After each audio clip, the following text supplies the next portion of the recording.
you know, we knew this fight was going to be tough. You know, it was more a mental game. You know, I know Paulie likes to play mental games and tries to break down a fighter. So Freddie told me to play the same games with him. You know, I knew it was going to be a tough fight, but I had to slowly break him down mentally. But I have to give him a lot of respect because he come into this fight, and I'm sure you guys probably seen this. He was like a different fighter.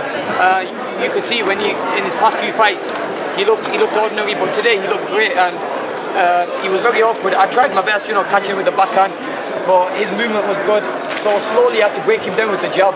Me and Freddie were working on the jab for a long time, and you know, it started working for me. And I remember going back in the corner in round 10, and Freddie goes to me, look, send the statement to the world now, Amir, go out there and finish this guy off. And I went there and I finished him off. I was surprised when you were able to hit him so easy with the right hand, especially. You know, I got speed, you know, I think I'm one of the fastest fighters in the world, you know, no doubt about that. And, you know, I think with my speed I can catch any fighter, any awkward fighter, and I knew I was going to catch him, and I could see his head getting knocked back.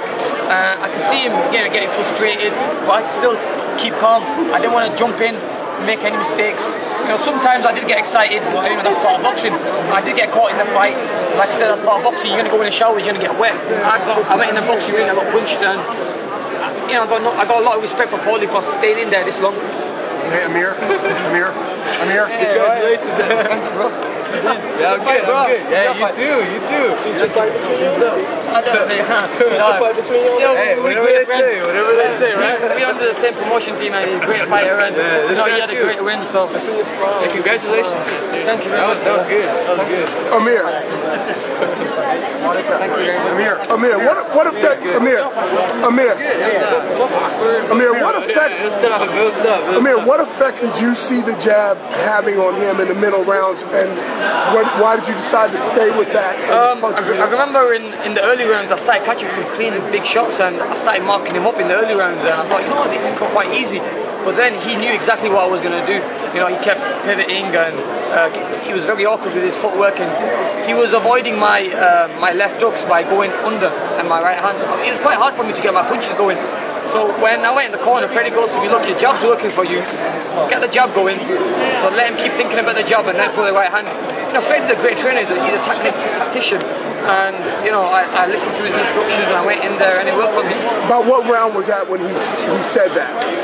It was about round 4, 5, 6, and then going into, after round 9, he goes to me, listen, Amir, he's hurt now, go in there and just finish him off. And I could see he was getting hurt. Freddie goes, just put the pressure on. Every time you hit him with a jab, don't hesitate, throw the right hand, and that's what I did. And the ref jumped in. Amir, did you assess I know you answered in the ring, I couldn't quite hear you. And had Victor Ortiz standing next to you, one of the top guys in your weight class, it's a very, very deep division. Bradley, Alexander, I know we asked you about. What are your thoughts now that you're through this fight about the ones that loom as much bigger to this one? Yeah, definitely. You know, the bigger fight than the MALIGNAGGI fight, and you know, I'm ready for all the big names. You know, a lot of people think I was avoiding Maidana. MALIGNAGGI was a bigger fight for me. You know, it was my first fight.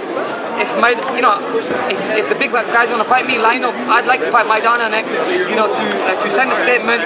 And a lot of people keep saying to me, you know, Amir, why don't you fight this guy? Why don't you fight that guy? I get a lot of criticism. You know, no other fighter gets the criticism. Like Timothy Bradley doesn't get that criticism. Devin Alexander doesn't get the criticism.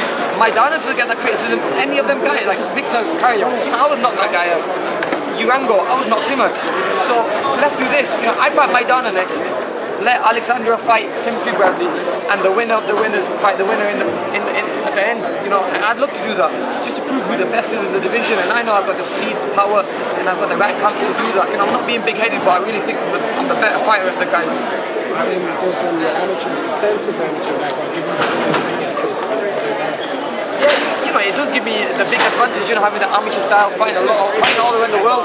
But you know, today I was a little nervous because my first fight I went for home, and you know, as I was walking in, I could hear a lot of boos, and you know, but at the end of the fight, you know, all the crowd were cheering for Amir Khan because I know I've got the style that are going to make all the fans love me. I'm explosive, I'm exciting to watch, I've got speed, I've got power. But I think I've sent a statement, and now there's going to be more people interested in Amir Khan. You want to fight your next fight here in America?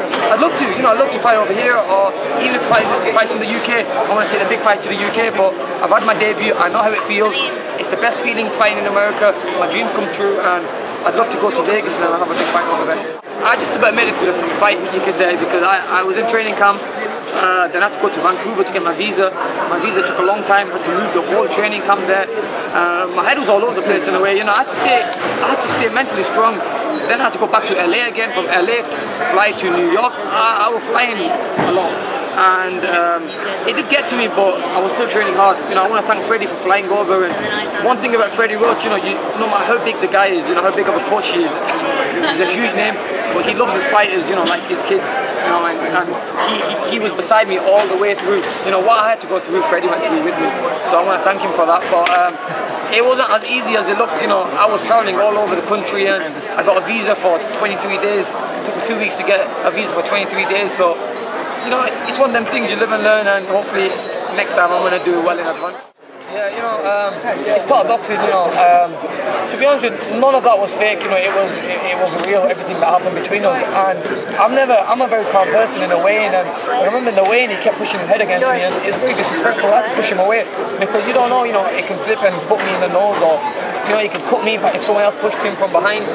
So, you know, but I thought, you know, this is the hype in America. You know, all American fighters, you know, love to do that. You know, I've seen the same thing when Nazim Hamed and Kevin Kelly had the same thing. And I'm just happy that we both did end up fighting outside the boxing ring. You know, but it sells the fight, and it was funny, you know. When I was watching the news, I've seen articles of people talking to the Wayne. I've got no disrespect, you know. I respect Paulie. Paulie's a great fighter. After the fight, he apologized for everything. He said mentally I wanted to break it down, but I have to say you're a strong fighter mentally. You know, feeling good for him. I think he's a mentally strong fighter. Nah, I didn't have a beef. You know, don't get me wrong. I wasn't hurt. It's just, you know, dude, I've been in a lot of tough fights, man. I don't know if I'm slowing down. My legs, people look really good again. I'm not saying it. My legs didn't cooperate tonight, man. I never thought I'd feel over 29. I didn't start boxing early in my life. I started boxing at 16. I think there's been some tough fights. I don't know. But, you know, I don't know how to explain it. I will say, I couldn't give a lot of credit, you know. I got 4 losses now. 2 losses, I don't think the guys were that great. I don't think one of them is that great. I don't think Big Ham is that great. But I will say, the Miguel Cotto and the Jason. Now you fight in a terrific division. Do you have any opinion about him matching up with some of those other guys, Bradley, the Alexander? I think for now, maybe, I don't know, I like him with Maidana as long as you don't get clipped. Maidana's just wild, you know. Amir can stay busy, and he can stay mentally focused the overall round. I think he can basically sweep Maidana. You know, he's got his hands with that power shot, obviously. Bradley's busy just like Amir, so I don't know, that would be a tough fight, man. I think maybe Bradley might be too strong for him right now. But Amir's the youngest in the bunch. What about Bradley? Yeah, Bradley, that's what I'm saying. He's busy just like Amir. I just said that. Oh, okay. What about Devin? Devin is a good boxer. Devin is, you know, he's tough to judge right. I haven't seen enough of him, but he's a very, very good fighter. He's fun to judge. A lot of possible good fights, though, man. Even for me as a fan. You know, I'm curious to see them myself. Paulie, where do you go? Paulie, where do you go from here? Who do you want to fight? I don't know. I don't know. I'm going to talk to my team. We'll see. I don't